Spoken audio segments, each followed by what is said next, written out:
They wouldn't last an hour on 24.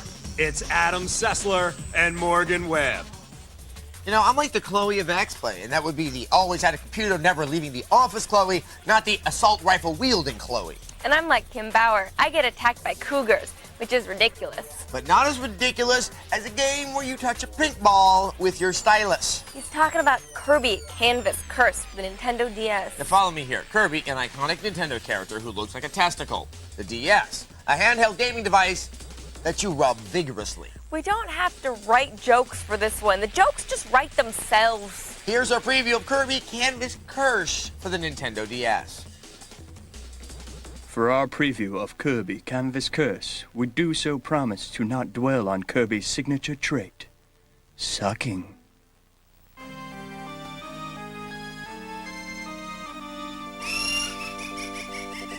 So you have that DS, and when you slide your stylus across the touchscreen, it carves a cavern of cleanliness through a thick layer of dust. Can the pink pincushion come to the rescue? In Canvas Curse, Kirby has been turned into a ball, and he must use the power of the rainbow to re-sprout his arm and leg nubs. This game is pop rock sweet, with day-glow colors and all manner of childhood buffoonery. But don't be fooled. Behind this rock candy exterior is one interesting game. First, let us say that we played the finished Japanese version, and already it's apparent that this is the first legitimate Nintendo DS game. It has real levels. It's not a hastily thrown together collection of minigames. It's not a remake of an older game. And it has bosses. The objective is to make it to the end of each area in one piece. As usual, Kirby is armed with no weapons and must instead take them from his enemies.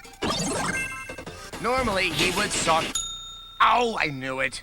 Normally, he would suck up his enemies and take their abilities. But in Canvas Curse, you must first poke a baddie with the stylus to stun it, and then give old Kirby a doink to send him rolling. Once you have the attack, it's lights out. Kirby is propelled along by the rainbow.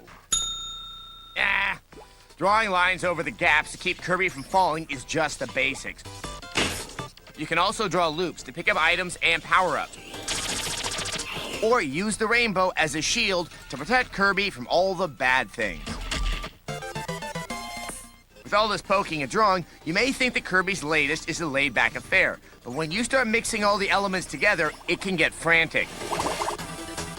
It's no pushover either.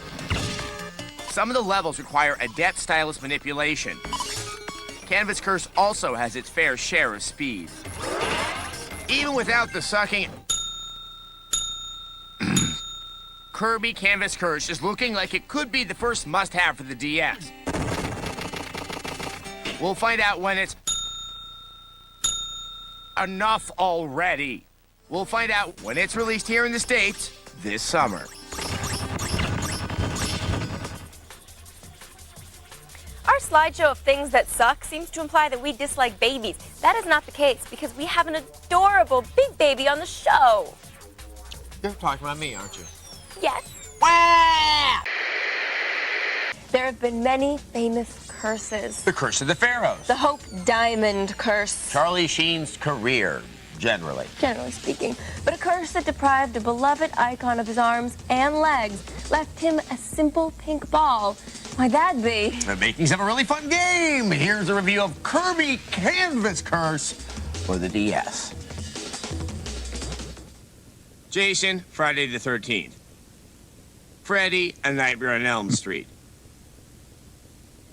And now Kirby, Canvas Curse. What the hell? How can a game with the word curse in the title look so sugar-coated? It's kind of like how The Silence of the Lambs didn't have one friggin' lamb in it. And the Naked Gun? Well, I don't even know what that means. Kirby is a personable little ball making his way through a magical land not unlike your average Skittles commercial. He moves with all the agility of Lance Armstrong. And bears a striking resemblance to something Lance Armstrong once had removed. It usually takes a hot Jessica Simpson video to get my pink hero to move. Quick tap of the screen will stun your ferocious as an Ewok enemies. But if you really want to stun them, tell them Scott Peterson is receiving love letters from women on the outside. Kirby channels his inner single white female and can copy the traits of those around him.